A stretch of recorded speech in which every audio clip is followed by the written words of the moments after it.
स्वागत है आप लोगों का एक बार फिर से ज्ञान सरोवर के इस ऑनलाइन प्लेटफॉर्म पे।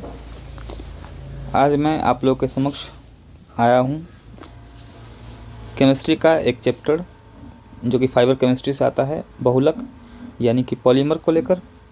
और ये जो क्लास होगा वो पॉलीमर का वन शॉट होगा, यानी कि एक क्लास में पॉलीमर को बिहार बोर्ड के दृष्टिकोण से कंप्लीट कर दिया जाएगा। तो आप लोग इस वीडियो में बने रहेंगे यदि आप लोगों को कंप्लीट करना है पॉलीमर यानी कि बहुलक। सबसे पहली बात यह है कि बहुलक होता क्या है, यानी कि पॉलीमर कहते किसको हैं।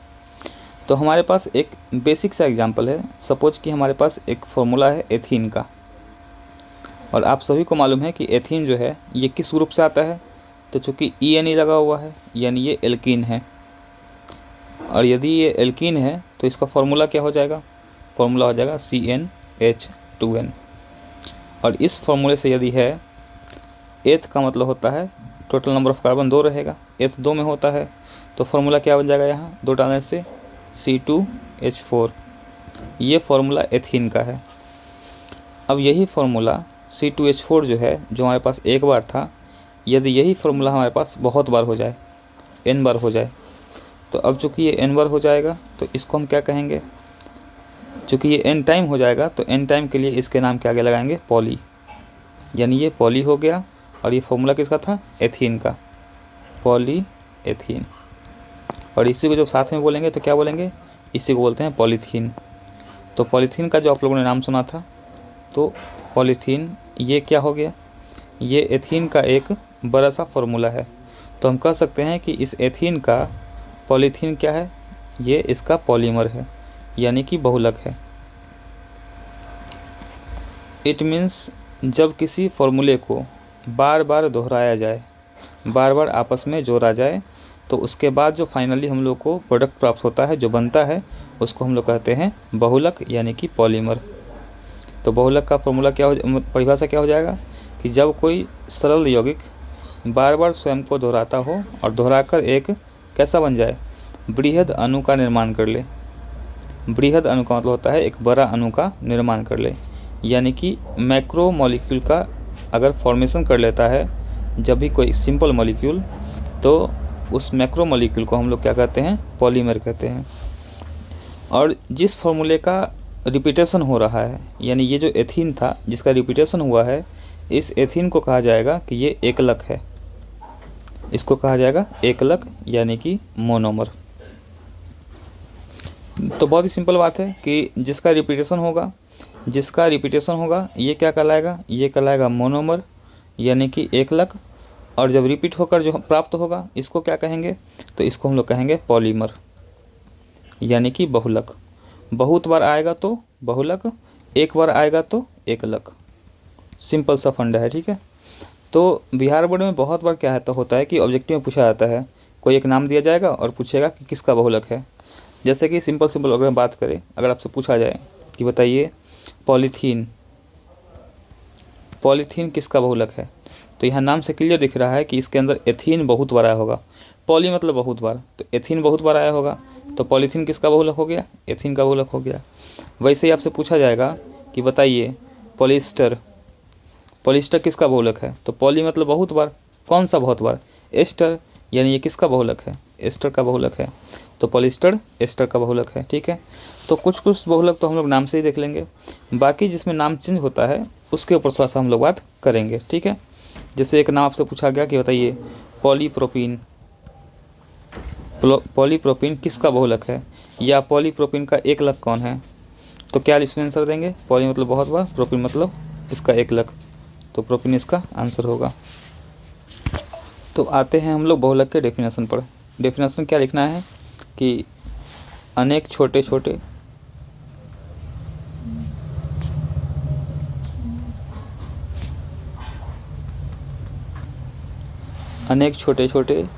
सरल अणु नियमित रूप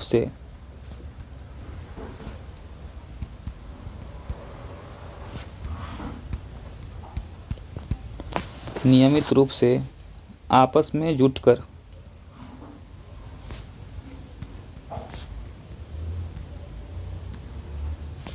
एक बृहद अणु का निर्माण करते हैं।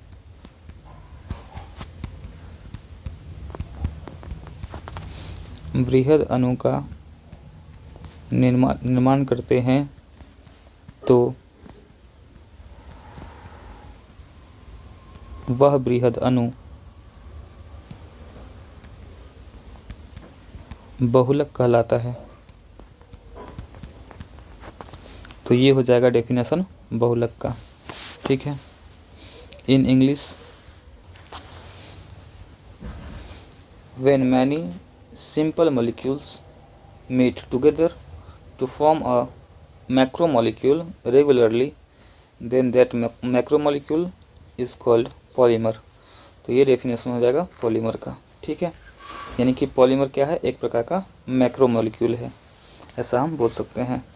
अब हम लोग बात करेंगे टाइप्स ऑफ पॉलीमर का, यानी कि पॉलीमर के बहुलक के प्रकार का। तो जब हम बात कर रहे हैं बहुलक के प्रकार का, तो इसको हम जो डिवाइड करते हैं, क्लासिफाइड करते हैं, तो उसके क्लासिफाइड करने का दो बेस है। यदि कहा जाए कि on the basis of structure,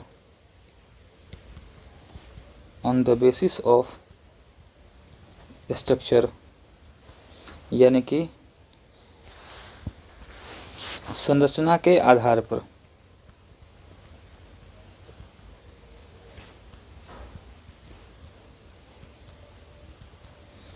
तो संरचना के आधार पर बहुलक को हम लोग डिवाइड करते हैं तीन पार्ट्स में। संरचना के आधार पर बहुलक तीन प्रकार के होते हैं।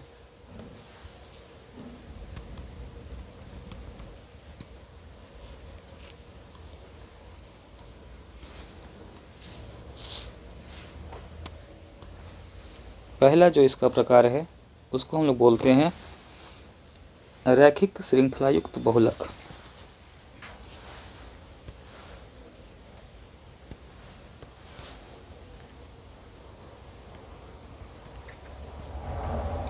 रैखिक श्रृंखलायुक्त बहुलक, यानी कि लीनियर पॉलीमर। जो सेकंड इसका टाइप है उसको बोलते हैं शाखित श्रृंखलायुक्त बहुलक। शाखित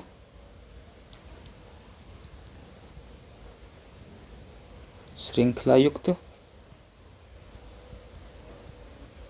बहुलक, यानी कि branched chain polymer.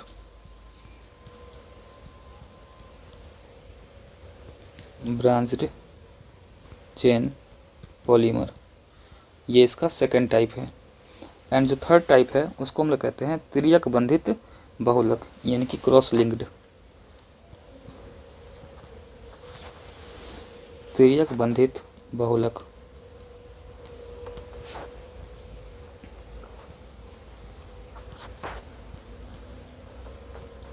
Cross linked polymer.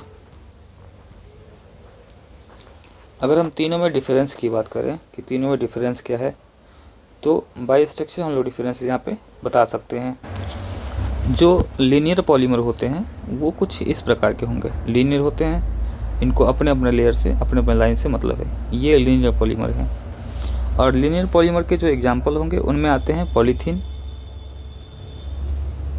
इनमें आते हैं पॉलीथीन, इनमें आते हैं पॉलीवाइनिल क्लोराइड यानी पीवीसी, ये सब इसके एग्जाम्पल हैं। अगर हम बात करें ब्रांच्ड चेन पॉलीमर का, तो जो ब्रांच्ड चेन होते हैं उसमें लीनियर से थोड़ा सा डिफरेंस क्या है कि इनमें आपस में ब्रांच होता है, यानी यहाँ कुछ ब्रांच रहता है, इस तरह से ब्रांच रहता है, तो ये कहलाता है ब्रांच्ड चेन पॉलीमर। और इसके जो एग्जाम्पल हो जाएंगे उसमें आता है क्या क्या, जो पॉलीएथिलीन होता है, पॉलीएथिलीन जो होता है जो लो डेंसिटी का होगा, पॉलीएथिलीन जो लो डेंसिटी का होगा वो सब इसका एग्जाम्पल होगा। उसको हम लोग LDPE भी कहते हैं, लो डेंसिटी पॉलीएथिलीन, इस प्रकार से बोलते हैं। तीसरा है तिर्यक बंधित बहुलक, यानी कि क्रॉस लिंक्ड पॉलीमर। इसके जो एग्जाम्पल होंगे वो कुछ इस प्रकार के होंगे। ये एक हुआ एक लेयर, सेकंड, इसके अलावा और लेयर बना सकते हैं यहाँ पे, थर्ड लेयर। ये आपस में कहीं कहीं कनेक्टेड होंगे, जैसे ये कनेक्टेड है इससे, मान लीजिए ये कनेक्टेड है इससे यहाँ पे, ये कनेक्टेड है इससे यहाँ पे, तो इस प्रकार से कनेक्टेड रहेगा, क्रॉस लिंक्ड रहेगा आपस में, ठीक है। और इसके एग्जांपल होते हैं बेकेलाइट, मेलमाइन, ये सब, यानी कि बेकेलाइट वगैरह जो है वो इसके एग्जांपल हैं, बेकेलाइट, ठीक है। हालांकि on the basis of structure classification of polymer कभी नहीं पूछा गया है बिहार बोर्ड में। तो BSCB के अंदर पॉलीमर को जो हम इस तरह से क्लासिफाइड किए हैं ये अभी तक नहीं पूछा गया है। अभी तक जो पूछा गया है बिहार बोर्ड के अंदर इसका सेपरेशन, वो पूछा गया है केवल इसके सोर्स पर, यानी कि on the basis of source केवल पूछा गया है कि पॉलीमर के टाइप कितने होते हैं। तो अब हम लोग केवल बात करेंगे कि on the basis of its source polymer के टाइप्स होते कितने हैं। तो यहाँ पे लिखेंगे हम लोग कि on the basis of source types of polymer, यानी कि बहुलक के प्रकार। On the basis of source यानी कि स्रोतों के आधार पर। तो इस प्रकार से बहुलक को अगर डिवाइड किया जाए तो बहुलक होते हैं दो प्रकार के। पहला होता है प्राकृतिक बहुलक। अब यहाँ से बिहार का क्वेश्चन आप लोग को मिलना शुरू हो जाएगा। पहला होता है प्राकृतिक बहुलक, यानी कि नेचुरल पॉलीमर, नेचुरल पॉलीमर। जबकि दूसरा होता है संश्लेषित बहुलक, संश्लेषित बहुलक, यानी कि सिंथेटिक पॉलीमर। जहाँ तक कि नाम से ही क्लियर है, प्राकृतिक बहुलक क्या होगा, जिसके सोर्स नेचुरल होंगे। तो नेचुरल सोर्स से प्राप्त होने वाले जितने भी पॉलीमर हैं, यानी कि प्राकृतिक रूप से प्राप्त होने वाले जो भी बहुलक हैं वो क्या कहलाएंगे, प्राकृतिक बहुलक कहलाएंगे। तो इसका अगर डेफिनेशन लिखना हो तो क्या लिखेंगे कि प्राकृतिक रूप से पाए जाने वाले, प्राकृतिक रूप से पाए जाने वाले बहुलक, पाए जाने वाले बहुलक क्या कहलाते हैं, प्राकृतिक बहुलक कहलाते हैं। तो नेचुरल पॉलीमर का ये डेफिनेशन हो जाएगा, प्राकृतिक बहुलक कहलाते हैं, ये इसका डेफिनेशन हो जाएगा, ठीक है। That polymer which sources are natural is called natural polymer. संश्लेषित का बात बाद में हम लोग करेंगे, पहले हम लोग देख लेते हैं नेचुरली पाए जाने वाले बहुलक में क्या क्या आ जाएगा। तो नेचुरली पाए जाने वाले बहुलक में आ जाता है क्या क्या, एक तो हो जाएगा प्राकृतिक रबर, यानी कि नेचुरल रबर। इसके अलावा आ जाता है प्रोटीन, प्रोटीन भी एक बहुलक है। किसका, ये आपको बायोमोलिक्यूल पढ़ाए थे कि प्रोटीन किसका बहुलक है, एमिनो एसिड का बहुलक है। तो प्रोटीन जो है वो एमिनो एसिड का बहुलक है, ये पता हो गया होगा। इसके अलावा सेल्यूलोज, ये सभी प्राकृतिक बहुलक हैं, ठीक है। अब इन सब में हम लोगों को पढ़ाई केवल किसका करना है, पढ़ाई केवल और केवल करना है प्राकृतिक रबर का, ठीक है। तो यहीं पे हम लोग हेडिंग बना देंगे छोटा सा, किसके बारे में, प्राकृतिक रबर के बारे में, प्राकृतिक रबर यानी कि नेचुरल रबर के बारे में।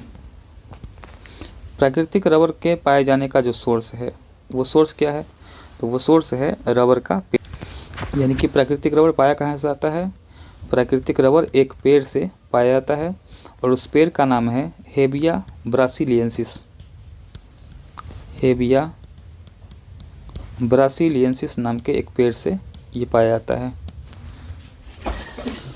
तो होता यह है कि रबर के पेड़ में जब छेद किया जाता है तो पेड़ में छेद करने के बाद उसमें एक दूध जैसा द्रव लेटेक्स निकलता है, ठीक है। एक मिनट, हाँ। तो होता क्या है कि रबर के पेड़ में छेद करने के बाद उसमें से एक दूध जैसा द्रव निकलता है,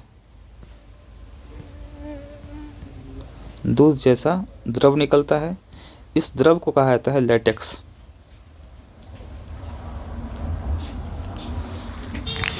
तो ये जो दूध जैसा द्रव है यानी कि लिक्विड लाइक मिल्क है, जिसको हम लोग लैटेक्स कहते हैं, ये रहता है पायस के फॉर्म में, यानी कि in the form of emulsion. तो पायस के फॉर्म में ये रहता है। तो चूँकि ये पायस के फॉर्म में है तो इसका कोगुलेशन करना पड़ेगा और कोगुलेट करके इसको यूज करने लायक बनाना पड़ता है। ठीक है, हालांकि ये उतना असरदार नहीं होता है, उतना अच्छा होता नहीं है नेचुरल रबर। इसमें जो इम्पोर्टेंट बात यह है कि प्राकृतिक रबर जो है, जो नेचुरल रबर है, इसके बारे में पूछा यह जाएगा कि ये किसका बहुलक है। तो प्राकृतिक रबर बहुलक है नियोप्रीन का। किसका बहुलक है? नियोप्रीन का। इस नाम को याद रखना है कि प्राकृतिक बहुलक नियोप्रीन का। एक मिनट, नियोप्रीन आइसोप्रीन, थोड़ा सा डाउट हो रहा था। प्राकृतिक रबर जो है वो आइसोप्रीन का बहुलक है। ठीक है, ध्यान रखना है। अच्छा, आइसोप्रीन क्या होता है? तो आइसोप्रीन जो है उसका IUPAC नाम होता है 2-मेथिल ब्यूट 1,3-डाइइन। ये इसका IUPAC नाम होता है। ब्यूट का मतलब 4 कार्बन, 1 2 3 और 4। 1 और 3 पर 2 बार डबल बॉन्ड है, तो एक बार 1 पर डबल बॉन्ड और एक बार 1 2 3 पर डबल बॉन्ड। इसका 2 पर मेथ छोड़ना है, तो 1 2 2 पर मेथिल मतलब CH3। बाकी जब हम बॉन्ड पूरा करेंगे तो इसका 4 बॉन्ड पूरा हो गया। इसका 3 बॉन्ड हुआ तो एक H दे दीजिए। इसका 2 बॉन्ड है तो 2 H रहेगा, और यहाँ भी 2 बॉन्ड है तो 2 H रहेगा, तो 4 बॉन्ड हो गया। यानी इसको हम क्या बोल सकते हैं? पहले किसी के साथ 2 H, फिर डबल बॉन्ड, एक C, ऊपर CH3, फिर एक सिंगल बॉन्ड, फिर CH, फिर डबल बॉन्ड CH2। तो ये फॉर्मूला है आइसोप्रीन का, और इसी का बहुलक होता है कौन? प्राकृतिक रबर। तो इसको ध्यान रखना है कि पूछा जाएगा क्वेश्चन, प्राकृतिक रबर किसका बहुलक है? तो प्राकृतिक रबर जो है वो आइसोप्रीन का बहुलक है। आइसोप्रीन का फॉर्मूला क्या होता है? CH2, डबल बॉन्ड C, ऊपर CH3, सिंगल बॉन्ड CH, फिर डबल बॉन्ड CH2। ये फॉर्मूला आइसोप्रीन का है। अब बात ये होता है कि आइसोप्रीन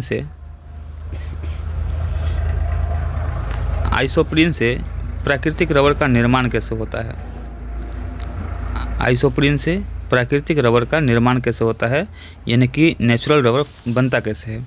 तो आइसोप्रीन का फॉर्मूला क्या लिखा हम लोगों ने? CH2, डबल बॉन्ड C, ऊपर CH3, फिर C, डबल बॉन्ड CH2।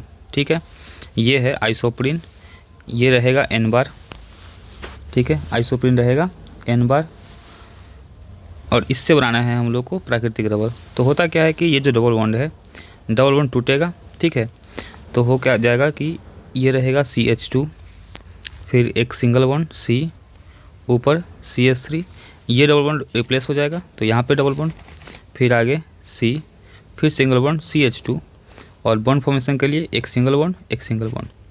इस प्रकार से बहुत सारा सीरीज आपस में जुड़ता चला जाएगा, और ये जो फॉर्मूला आ रहा है ये फॉर्मूला है प्राकृतिक रबर का। ये फॉर्मूला प्राकृतिक रबर का है, जबकि ये क्या है? ये आइसोप्रीन है। कितने बार? N बार। तो जब हम आइसोप्रीन के बहुत सारे मॉलिक्यूल्स को आपस में इकट्ठा करेंगे तो निर्माण हो जाएगा प्राकृतिक रबर का, यानी कि नेचुरल रबर का।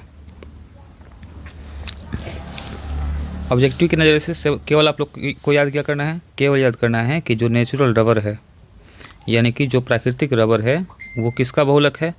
तो वो बहुलक है आइसोप्रीन का। आइसोप्रीन का बहुलक है। बस इसको ध्यान रखिएगा, तो इससे आपका काम हो जाएगा। ठीक है, अब हम बात कर रहे हैं प्राकृतिक बहुलक का।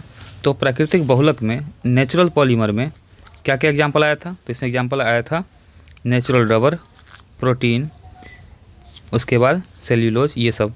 तो हम लोग को केवल नेचुरल रबर के बारे में ही पढ़ना था। तो इस प्रकार से प्राकृतिक रबर जो था, प्राकृतिक बहुलक जो था, नेचुरल पॉलीमर, वो कंप्लीट हो गया। अब हम लोग बात करेंगे संश्लेषित बहुलक का, यानी कि सिंथेटिक पॉलीमर का। थोड़ा सा एक बार अगर रिकैप कर ले तो अभी हम लोगों ने क्या पढ़ा कि बहुलक जो है सोर्स के आधार पर यानी कि स्रोत के आधार पर दो भागों में बांटा जाता है। पहला प्राकृतिक बहुलक और दूसरा संश्लेषित बहुलक। प्राकृतिक बहुलक जो प्राकृतिक रूप से पाए जाते हैं, संश्लेषित बहुलक जो बनाए जाते हैं, जिसको हम लोग बना सकते हैं संश्लेषित बहुलक। प्राकृतिक बहुलक के एग्जाम्पल में क्या क्या आया? इसके एग्जाम्पल में आ गया प्राकृतिक रबर, इसके अलावा प्रोटीन, इसके अलावा सेल्यूलोज, ये सब प्राकृतिक बहुलक हैं। अब इन सब में से प्रोटीन और सेल्यूलोज ये टॉपिक है बायोमोलिक्यूल का, जिसका वीडियो आप लोगों को कल मिला था, पिछले क्लास में मिला था। अब हम प्राकृतिक रबर का बात केवल इस चैप्टर में करने वाले थे। तो प्राकृतिक बहुलक में हम लोग को केवल और केवल किसके बारे में पढ़ना था? केवल पढ़ना था प्राकृतिक रबर के बारे में। और इसके बारे में क्या क्या सीखे? तो इसके बारे में हम लोग ये सीखे कि प्राकृतिक रबर जो है एक पेड़ से प्राप्त होता है। उस पेड़ का नाम हेबिया ब्रासिलियंसिस है। हेबिया ब्रासिलियंसिस है। इसके अलावा क्या सीखे कि प्राकृतिक रबर जो है ये आइसोप्रीन का बहुलक है। ये आइसोप्रीन का बहुलक है। केवल यही दो बात ध्यान रखिए तो काम हो जाएगा। अब हम लोग पढ़ाई करना शुरू करेंगे संश्लेषित बहुलक, जिसको हम लोग लेबोरेटरी के अंदर बना सकते हैं और बना के यूज कर सकते हैं, उसके बारे में। तो अब मेन हेडिंग हमारा क्या बनने वाला है? संश्लेषित बहुलक यानी सिंथेटिक पॉलीमर।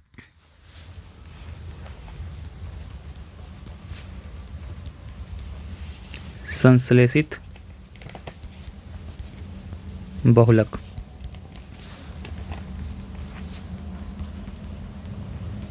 Synthetic polymer. तो पॉलीमर को बनाने के लिए जो भी विधियां हैं, उन विधियों को भी दो प्रकार से हम लोग डिवाइड कर सकते हैं। यानी कि बहुलक को बनाने के लिए संश्लेषित करने का जो तरीका है वो दो प्रकार का होता है। एक होता है योगशील बहुलक, एक होता है योगशील तरीका यानी कि योगशील बहुलक। दूसरा जो तरीका है वो है संघनन। तो दूसरा तरीका जो है वो संघनन है, तो उसको क्या बोलेंगे? उसको बोलेंगे संघनन बहुलक। ठीक है।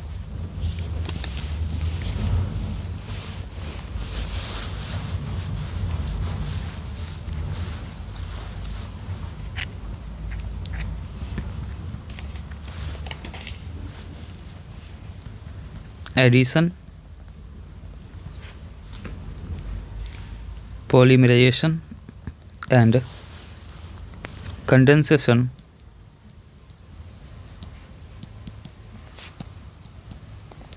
पॉलीमराइजेशन।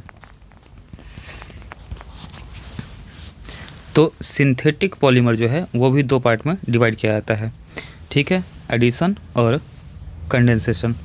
अब इसमें मेन बात क्या है कि एडिशन वाले में, योगशील वाले में हम लोग पढ़ाई क्या क्या करेंगे वो देखना है और इन सब को बारी बारी से निपटाना है। ठीक है। तो इसमें हम लोग पढ़ने वाले हैं सबसे पहले योगशील वाले में पॉलीथीन के बारे में। इसमें जो सबसे पहला होगा वो होगा पॉलीथीन। पॉलीथीन को हम लोग पॉलीएथीन भी कह सकते हैं। ठीक है। पॉलीथीन के अलावा हम लोग इसमें पढ़ेंगे पॉलीप्रोपीन के बारे में।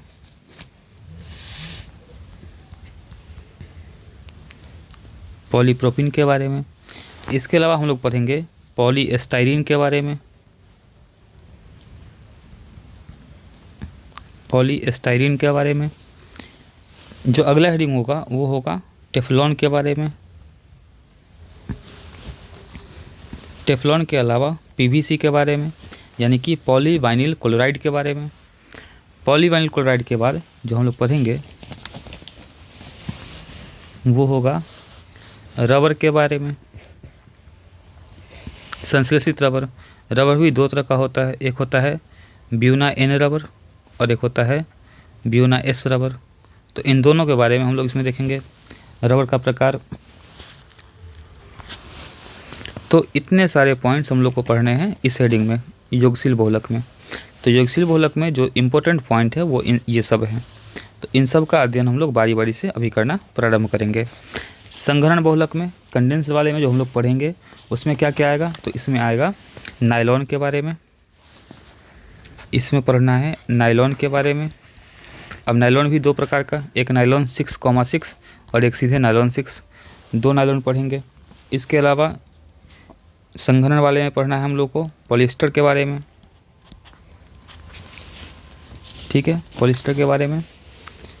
ग्लिप्टर वगैरह उतना इंपॉर्टेंट है नहीं, एक पढ़ लेंगे हम लोग बेकेलाइट के बारे में, बेकेलाइट के बारे में, ठीक है। तो इतना चीज़ पढ़ेंगे हम लोग संघनन बहुलक के बारे में। उसके बाद थोड़ा सा प्लास्टिक का टाइप देखेंगे, दो तरह का होता है, उष्मादृढ़ और उष्मीय, यानी कि थर्मोप्लास्टिक और थर्मोसेटिंग प्लास्टिक। थोड़ा सा इलास्टोमर पढ़ेंगे और चैप्टर कंप्लीट हो जाएगा। तो हम लोग के इस चैप्टर में जो मेन हेडिंग है वो यही सब है, यानी हम लोग पढ़ना है कहाँ शुरू करना है, पॉलीथीन से शुरू होगा, पॉलीथीन से, पॉलीथीन, पॉलीप्रोपिन, पॉलीस्टाइरीन, इसके अलावा टेफ्लॉन, पीवीसी, रबर का दोनों प्रकार, ब्यूना एन और ब्यूना एस। उसका चलेंगे कंडेंस्ड पर, कंडेंस्ड में कौन कौन सा, नायलॉन 6 और 6,6, इसके अलावा पॉलिएस्टर और बेकेलाइट। तो हम लोग शुरू करते हैं पहले हेडिंग से। पहला हेडिंग कौन सा हो जाएगा, योगशील का पहला, यानी कि पॉलिएस्टर, पॉलीथीन। तो आप लोग हेडिंग डालिएगा पहला पॉलीथीन के बारे में। जैसा कि नाम से पता है कि पॉलीथीन किसका बहुलक होगा, तो पॉलीथीन जो है ये एथीन, या एथीन को हम लोग एथिलीन भी कहते हैं, तो एथीन या एथिलीन का बहुलक है। तो सबसे पहला पॉइंट कि पॉलीथीन जो है ये बहुलक किसका हो गया, एथीन या एथिलीन का, ठीक है, यानी कि एथीन और एथिलीन का पॉलीमर है कौन सा, पॉलीथीन, ठीक है, ये फर्स्ट पॉइंट। अगला बात यह है कि जब बनाना होगा हमारे पास एथीन रहेगा, तो पॉलीथीन कैसे बनाया जाए। तो देखिए हमारे पास यदि एथीन है तो एथीन का फॉर्मूला C2H4, C2H4 का मतलब हमारे पास एक बार CH2, फिर से एक बार CH2 और बीच में डबल बॉन्ड चूँकि इन लगा हुआ है, तो ये हमारे पास एथीन है।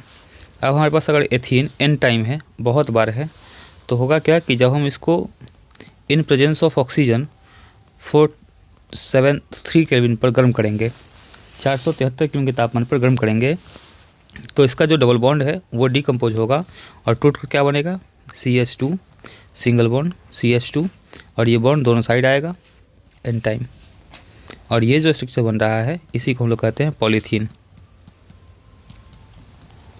ये बना पॉलीथीन, ठीक है, यही पॉलीथीन है। तो पॉलीथीन बनाने का प्रोसेस क्या है, पॉलीथीन बनाने के लिए इन प्रेजेंस ऑफ ऑक्सीजन एथीन को गर्म किया जाता है, कितने पे, 473 केल्विन पे, तो पॉलीथीन हम लोग को प्राप्त हो जाता है, ठीक है। पॉलीथीन बहुलक किसका है, तो एथीन का बहुलक है ये, यानी कि एथीन का पॉलीमर है। बाकी इसमें और कुछ विशेष पढ़ना है नहीं। आगे हम बढ़ेंगे सेकंड हेडिंग पे, और सेकंड हेडिंग हमारा होगा पॉलीप्रोपिन। बस इतना ही पॉइंट हम लोग को देखना है, जिससे हमारा केवल बोर्ड का काम चलता रहे।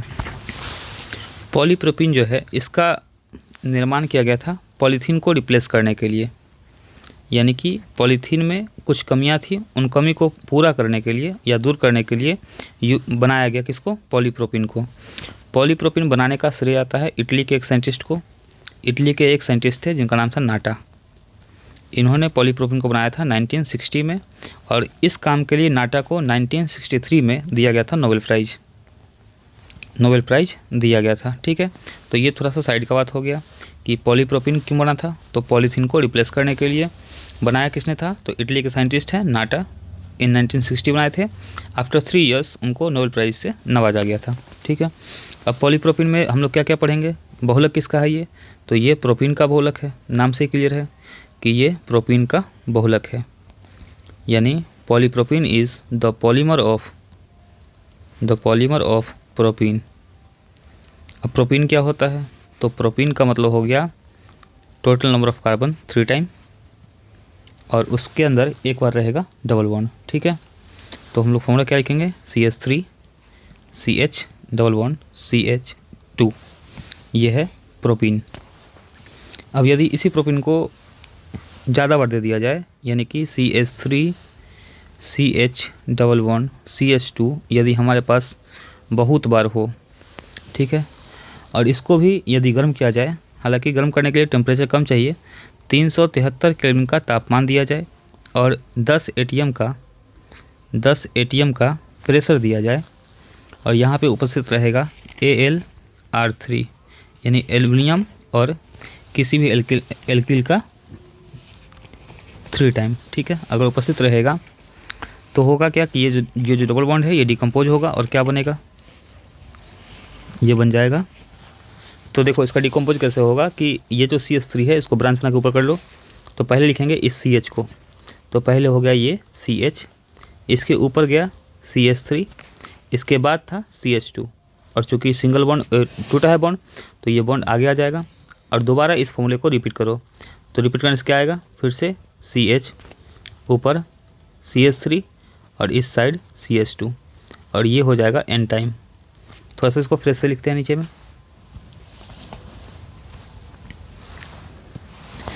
तो जब नीचे लिखेंगे तो क्या हो जाएगा यहाँ पे, जब इसको तोड़ेंगे तो पहले लिखना है CH, तो लिखेंगे CH, उसके बाद सिंगल बॉन्ड इधर CH2, ये जो CH3 था आगे गया, ठीक है। उसके बाद दोबारा इसे काम करना है, फिर से CH, CH3 एंड CH2 और यहाँ से जो डबल बॉन्ड टूटा था वो कहाँ जाएगा, एक बार आगे और एक बार इधर इस साइड, ये हो जाएगा N टाइम और इसी का नाम है पॉलीप्रोपीन। इसी को पॉलीप्रोपीन कहते हैं। बॉन्ड चेक कर लीजिएगा, इस कार्बन का 1 बॉन्ड, 2 बॉन्ड और 2 हाइड्रोजन, 4 पूरा, इसका 4 बॉन्ड, ठीक है, सबका बॉन्डिंग सही है। तो ये बन जाता है पॉलीप्रोपीन। पॉलीप्रोपीन जो है ये पॉलीथीन से, ये जो पॉलीथीन था इस पॉलीथीन से ज़्यादा स्ट्रॉन्ग होता है, यानी कि इसका स्ट्रॉन्गनेस ज़्यादा है, प्लस में ये बहुत हल्का होता है यानी कि लाइट वेट का होता है, ठीक है। और सबसे बड़ा बात यह है कि इसका स्ट्रॉन्गनेस ज़्यादा है तो ये ज़्यादा कठोर होता है और कठोर होने के कारण इसका यूज होता है बोतल वगैरह बनाने में, जो पानी पीने का बोतल होता है वो बनाने में, इसके अलावा फाउंटेन पेन बनाने में, इसके अलावा पानी पीने का जो ग्लास है वो बनाने में, तो ये सब बनाने में पॉलीप्रोपीन का यूज किया जाता है, ठीक है। तो ये हेडिंग था पॉलीप्रोपीन। पॉलीप्रोपीन में याद क्या करना है कि पॉलीप्रोपीन प्रोपीन का एक बहुलक है, ठीक है।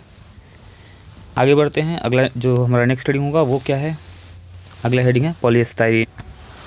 अगला हेडिंग हमारा है पॉलीस्टाइरीन।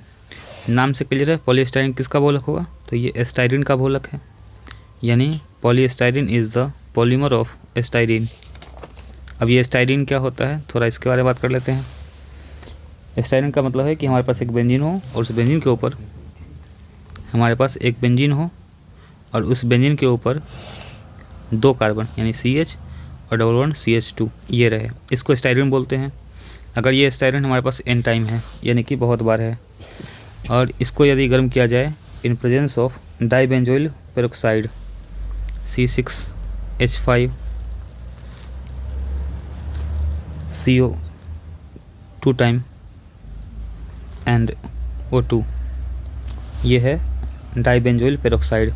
अगर गर्म किया जाए तो ये डबल बॉन्ड जो है वो डिकम्पोज होगा और क्या बन जाएगा हमारे पास एक बेंजीन रहेगा, इस बेंजीन में ऊपर रहेगा CH, सिंगल बॉन्ड CH2 और जो बॉन्ड डिकम्पोज हुआ वो आगे और पीछे जाएगा, इस प्रकार से ये बनेगा N टाइम और इसी का नाम होगा पॉलीस्टाइरीन। इसका जो रिएक्शन है वो आप लोग के लिए उतना इम्पोर्टेंट नहीं है, मेन इंपॉर्टेंस किसका है कि पॉलीस्टाइरीन किसका बहुलक है, तो वो आप लोग को मारना होगा स्टाइरीन का। स्टाइरीन का फॉर्मूला क्या होता है, तो एक बेंजीन के ऊपर 2 टाइम कार्बन, ठीक है, एक CH डबल बॉन्ड CH2, बस इतना याद कीजिए तो काम आप लोग का हो जाएगा। चलते हैं नेक्स्ट हेडिंग की ओर और अगला हेडिंग हमारा है टेफ्लॉन। टेफ्लॉन जो है ना वो पॉलीथीन के टाइप का ही है, पॉलीथीन जो आप लोग अभी पढ़े थे उसी के टाइप का। इसे क्या पढ़े कि पॉलीथीन किसका बहुलक है, एथीन का बहुलक है। एथीन क्या होता है, तो C2H4 होता है। इसका फॉर्मूला क्या था, तो CH2 डबल बॉन्ड CH2 होता है। बस इसी फॉर्मूले में अगर H को रिप्लेस कर दिया जाए F से तो क्या फॉर्मूला बन जाएगा, तो बन जाएगा CF2 डबल बॉन्ड CF2, ये बन जाएगा। इसको हम लोग क्या कहेंगे, चूँकि 4 बार फ्लोरो है तो बोलेंगे टेट्राफ्लोरो, टेट्राफ्लोरो और 2 कार्बन डबल के साथ तो ethylene, tetrafluoro ethylene, tetrafluoro ethylene. तो ये जो टेट्राफ्लोरो एथिलीन है इसी का बहुलक होता है टेफ्लॉन। और ये क्वेश्चन कई बार पूछा गया है कि टेफ्लॉन किसका बहुलक है, तो टेफ्लॉन टेट्राफ्लोरोएथिलीन का बहुलक है, ये रहेगा एन टाइम। और रिएक्शन कैसा होगा इसका, तो इसके रिएक्शन में भी हाई टेम्परेचर में प्रेशर रखना है, और ये जो डबल बॉन्ड है डिकम्पोज होगा तो बन जाएगा CF2 सिंगल बॉन्ड CF2, और ये जो बॉन्ड डिकम्पोज हुआ वो वाला एन टाइम, इसी का नाम है टेफ्लॉन। तो ये हो गया टेफ्लॉन। बात करें टेफ्लॉन के यूज का, तो कोई भी गर्म बर्तन जैसे कि कुकर वगैरह में जो प्लास्टिक रहता है जिससे हाथ न जले, या सस्पेन के अंदर जो रहता है प्लास्टिक लगा हुआ हाथ नहीं जलने के लिए, वहाँ पे यूज होता है टेफ्लॉन का। ठीक है, अब आगे बढ़ते हैं अपने सिलेबस में, और जो हमारा नेक्स्ट रीडिंग होने वाला है टेफ्लॉन के बाद वो है PVC। तो आप लोग हेडिंग बनाएं अगला PVC। तो PVC जो है इसका पूरा नाम होता है पॉलीवाइनिल क्लोराइड। ठीक है, तो किसका बहुलक हो जाएगा, ये बहुलक हो जाएगा वाइनिल क्लोराइड का। पॉली हटा के बाकी जो बचेगा उसका आंसर बोल सकते हैं। तो PVC जो है वो वाइनिल क्लोराइड का एक बहुलक है, वाइनिल क्लोराइड का बहुलक है, यानी कि it is a polymer of vinyl chloride. अब ये वाइनिल क्लोराइड होता क्या है, तो जब कभी डबल बॉन्ड के किसी कार्बन से हेलोजन लग जाएगा, जैसे कि CH2 डबल बॉन्ड CH, और यहाँ पे अगर Cl हो जाए, क्लोराइड हो जाए, तो इसको हम लोग कहेंगे वाइनिल क्लोराइड। ये फॉर्मूला वाइनिल क्लोराइड का है। अगर ये एन टाइम है और इसको गर्म किया जाए तो ये डबल बॉन्ड डिकम्पोज होगा और बनेगा CH2 CH Cl, और बॉन्ड टूटा है तो दोनों साइड जाएगा, और ये जो बन रहा है फॉर्मूला एन टाइम, इसी को हम लोग कहेंगे कि ये PVC है, यानी कि पॉलीवाइनिल क्लोराइड है। तो याद रखना है कि PVC किसका बहुलक है, वाइनिल क्लोराइड का बहुलक है। ठीक है, ये एक विद्युत रोधी है, यानी कि करंट को रोकने का काम करेगा, बहुत कठोर होता है, और बहुत ज़्यादा गर्म कर भी दिया जाए तो जल्दी मुलायम नहीं होता है। PVC एक कठोर प्लास्टिक होता है। अब आगे बढ़ते हैं हम PVC से, और PVC का जो हमारा अगला हेडिंग होने वाला है वो है, नेचुरल रबर पढ़ लिए थे, अब हम लोग पढ़ेंगे सिंथेटिक रबर। तो अगला हमारा हेडिंग होने वाला है सिंथेटिक रबर। और जो सिंथेटिक रबर है ये होता है दो प्रकार का, एक होता है ब्यूना एन रबर और दूसरा होता है ब्यूना एस रबर। तो बारी बारी से हम लोग दोनों के बारे में पढ़ना शुरू करेंगे। सबसे पहले पढ़ेंगे ब्यूना एन रबर के बारे में। तो जब ब्यूट डाई इन के मॉलिक्यूल्स आपस में जुड़ेंगे, दो बार जुड़ेंगे इन प्रेजेंस ऑफ सोडियम, तो निर्माण होता है ब्यूना एन रबर का। अब ये ब्यूटाडाइन क्या है, तो हमारे पास 4 कार्बन रहेगा और इसमें 2 बार रहेगा डबल बॉन्ड, यानी कि CH2 double bond CH single bond CH double bond CH2, ये है ब्यूटाडाइन।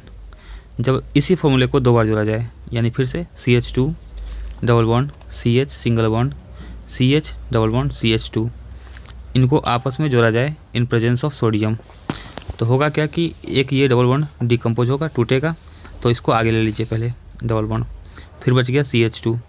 बॉन्डिंग देख लेंगे क्या करना है, जो यहाँ सिंगल बॉन्ड फिर CH, अब यहाँ क्या आ जाएगा डबल बॉन्ड CH फिर सिंगल बॉन्ड CH2, इसके आगे इसको जोड़ लेते हैं, क्या आएगा CH2 single bond CH double bond CH single bond CH2, और दोनों साइड जो बॉन्ड खाली हुआ है ये एन टाइम। ठीक है, ये एन टाइम, ये जो बन रहा है इसी का नाम हो जाता है ब्यूना एन रबर, इसी का नाम है ब्यूना एन रबर। तो ब्यूना एन रबर में किसको ऐड करना पड़ता है, ब्यूटाडाइन को 2 बार ऐड करना पड़ता है। ठीक है, तो ये हो गया ब्यूना एन रबर। अब आगे हम पढ़ेंगे ब्यूना एस रबर के बारे में। तो नेक्स्ट हेडिंग बनाइएगा ब्यूना एस रबर। इसमें हम लोग को ऐड करना है ब्यूटाडाइन के साथ,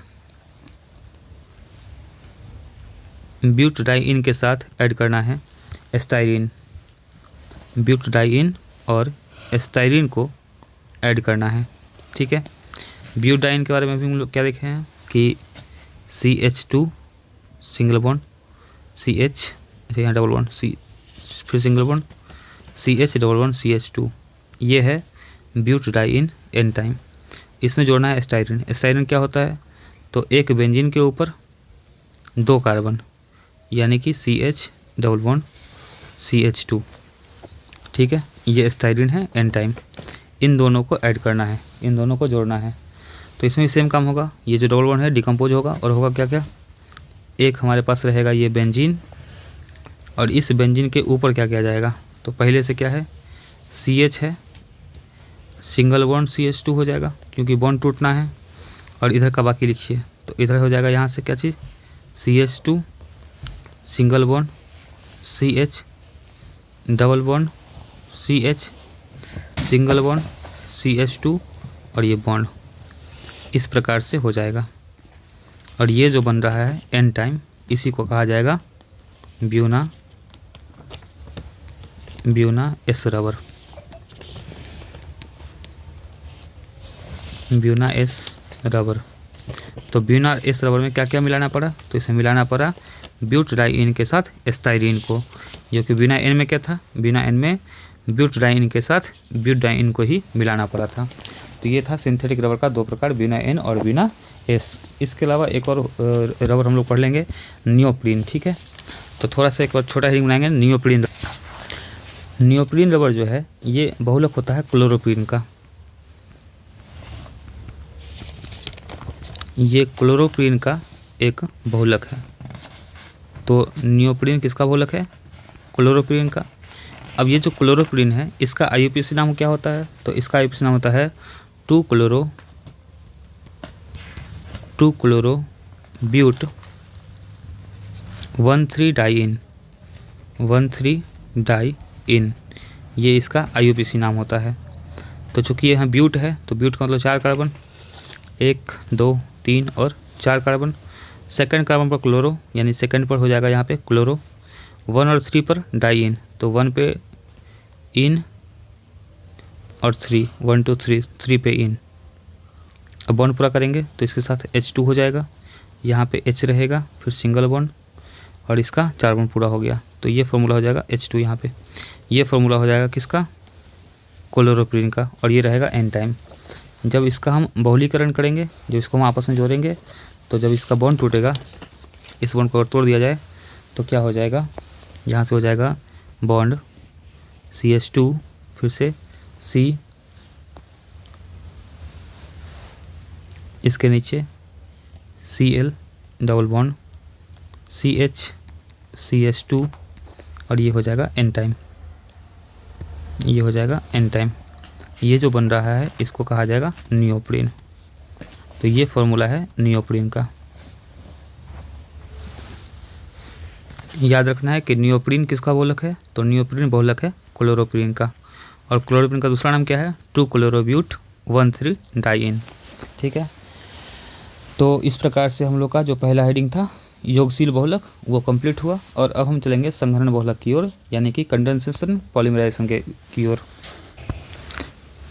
संघनन बहुलक में यानी कि कंडेंसेशन पॉलीमराइजेशन में जो हमारा फर्स्ट हेडिंग होने वाला है वो है नायलॉन के बारे में। तो इसके अंदर जो पहला हेडिंग हमारा बनेगा वो बनेगा नायलॉन, और नायलॉन में 2 पढ़ना है, एक पढ़ना है नायलॉन 6 और एक नायलॉन 6. तो पहले हेडिंग बना लेते हैं नायलॉन 6. तो पहला हेडिंग डालेंगे नायलॉन 6. ये क्वेश्चन जब भी पूछेगा तो 5 में पूछेगा, तो थोड़ा सा इसका ध्यान रखना है, कई बार पूछा गया है पीछे नायलॉन 6 के बारे में, ठीक है। तो शुरू करते हैं इसके बारे में। नायलॉन 6 बनाने के लिए जो रिएक्शन करवाते हैं उसमें रहता है एज रिएक्टेंट ADP का अम्ल।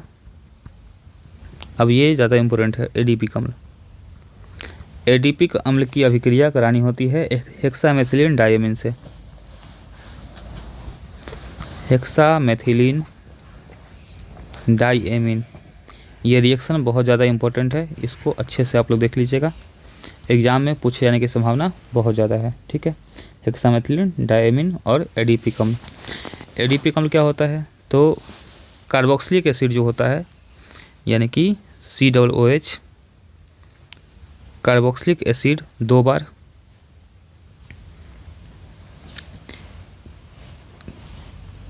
और बीच में CH2 यानी कि मेथिलीन,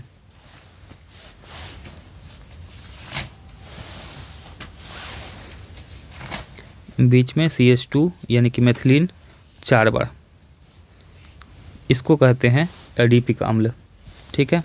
फिर सीधा रखेंगे COOH जो है ये कार्बोक्सिलिक एसिड है, ये भी कार्बोक्सिलिक एसिड है, और CH2 जो है ये मेथिलीन है, ये रहेगा 4 बार। इस फॉर्मूले को हम लोग कहते हैं एडिपिक अम्ल। तो ये फॉर्मूला है एडिपिक अम्ल का, और ये लेना है n बार, प्लस हेक्सामेथिलीन यानी कि CH2 6 बार हो गया हेक्सामेथिलीन, और डाई एमीन मतलब दोनों साइड एमीन, एमीन का मतलब NH2, NH2 इधर भी और NH2 इधर भी, ये फॉर्मूला n बार। तो रिएक्शन इसी दोनों का है।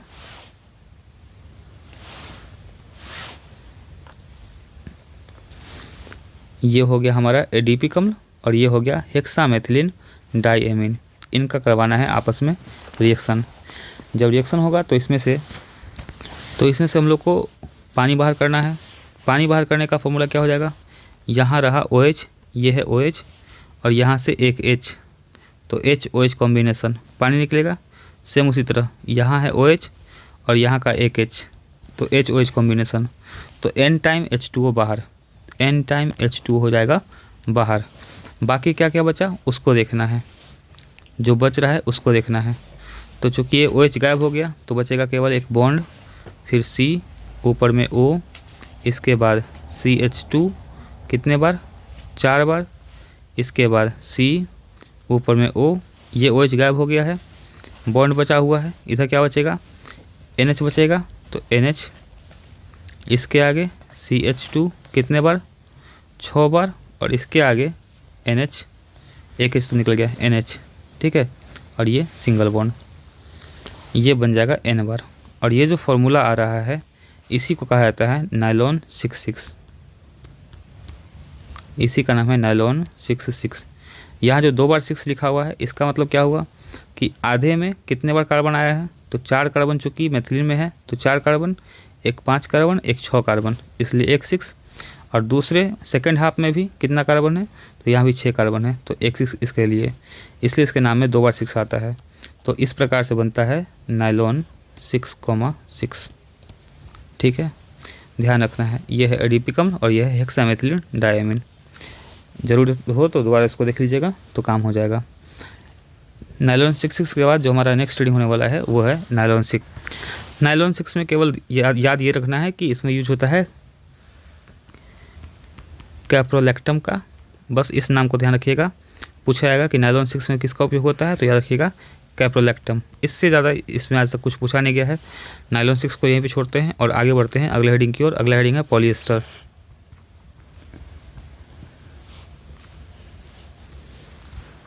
थोड़ा एग्जाम के पॉइंट ऑफ व्यू से पढ़ना है इसलिए इसको स्किप कर रहे हैं। और अगला जो हमारा हेडिंग होने वाला है वो है पॉलिएस्टर। हम लोग इसमें अच्छे से जान रहे हैं कि पॉलिएस्टर क्या है। तो एस्टर का एक बहुलक है, ठीक है। इसको सबसे पहले बनाया था इंग्लैंड का साइंटिस्ट, ठीक है, इंग्लैंड में सबसे पहले बनाया गया था। और इसके बनने के बाद ही टेक्सटाइल उद्योग में एक क्रांतिकारी आया था, यानी कि कपड़ा वगैरह बनने का ज़्यादा संभावना हुआ था और बनना शुरू हुआ था। उससे पहले सूती कपड़ा बनता था, ठीक है। तो इसको बनाने का तरीका जो है उसमें क्या होता है कि एक हमारे पास होता है 2 हाइड्रिक अल्कोहल, हमारे पास एक रहता है 2 हाइड्रिक एल्कोहल, और इस 2 हाइड्रिक अल्कोहल के साथ हम लोग जोड़ते हैं 2 कार्बोक्सिलिक अम्ल को।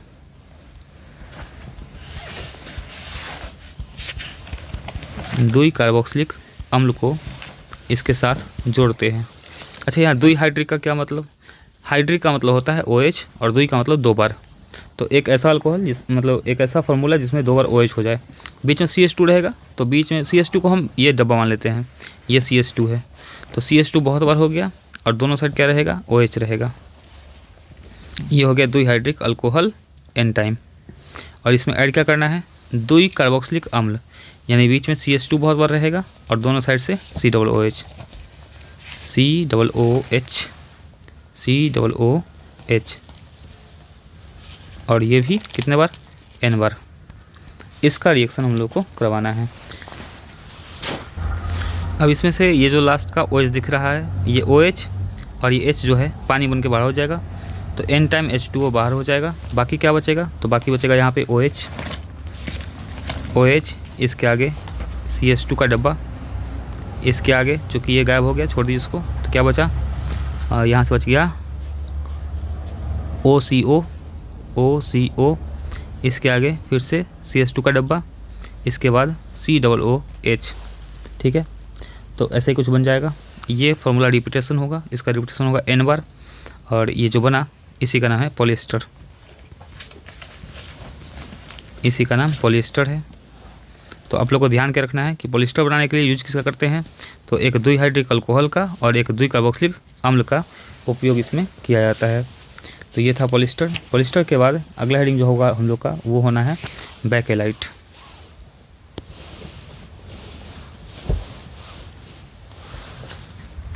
बेकेलाइट में ध्यान के रखना है कि इसका जो दूसरा नाम है वो होता है फिनॉल फॉर्मेल्डिहाइड रेजिन, यानी बेकेलाइट को ही एक और दूसरे नाम से हम लोग क्या जानते हैं, फिनॉल फॉर्मेल्डिहाइड रेजिन, क्योंकि इसको बनाने के लिए फिनॉल का रिएक्शन करवाते हैं फॉर्मेल्डिहाइड के साथ।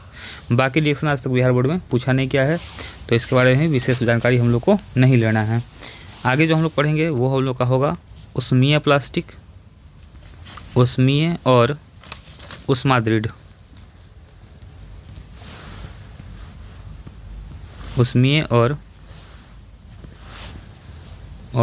उष्मादृढ़ प्लास्टिक, इसके बारे में हम लोग पढ़ाई करेंगे। ठीक है, यानी कि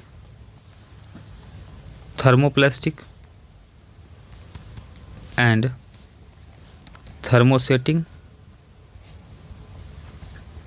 प्लास्टिक।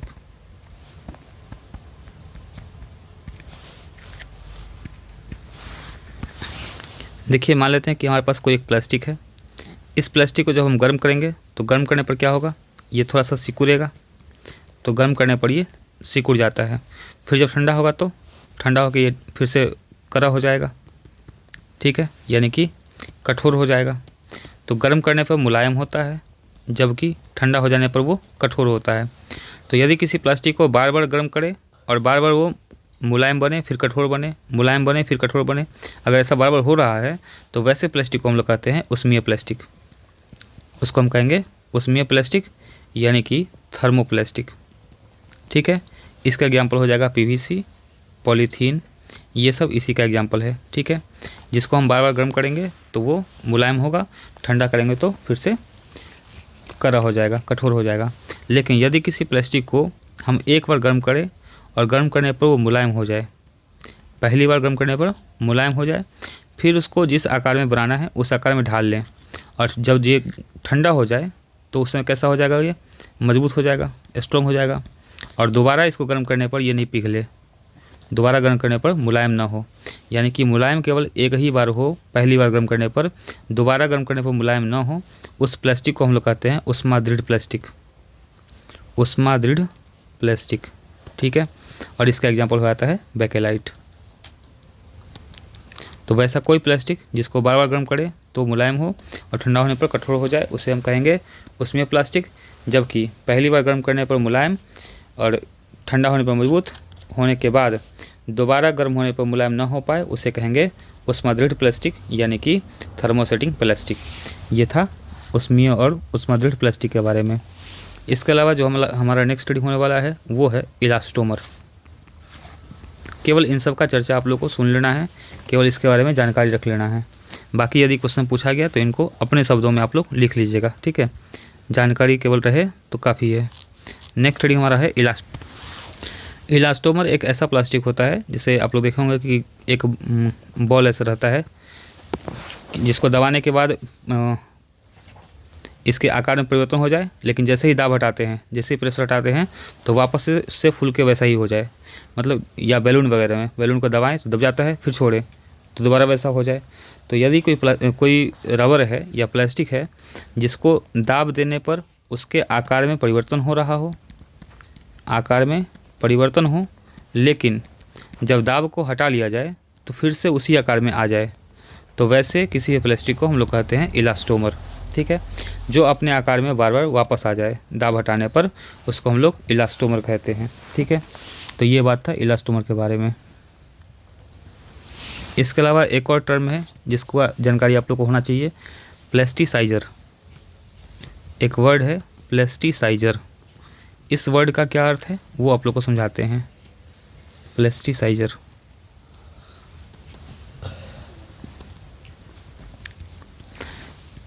मान लीजिए कोई प्लास्टिक है जो बहुत कठोर है और इस प्लास्टिक में कोई ऐसा पदार्थ मिला दिया गया जिस पदार्थ के मिलते ही यह प्लास्टिक मुलायम हो गया।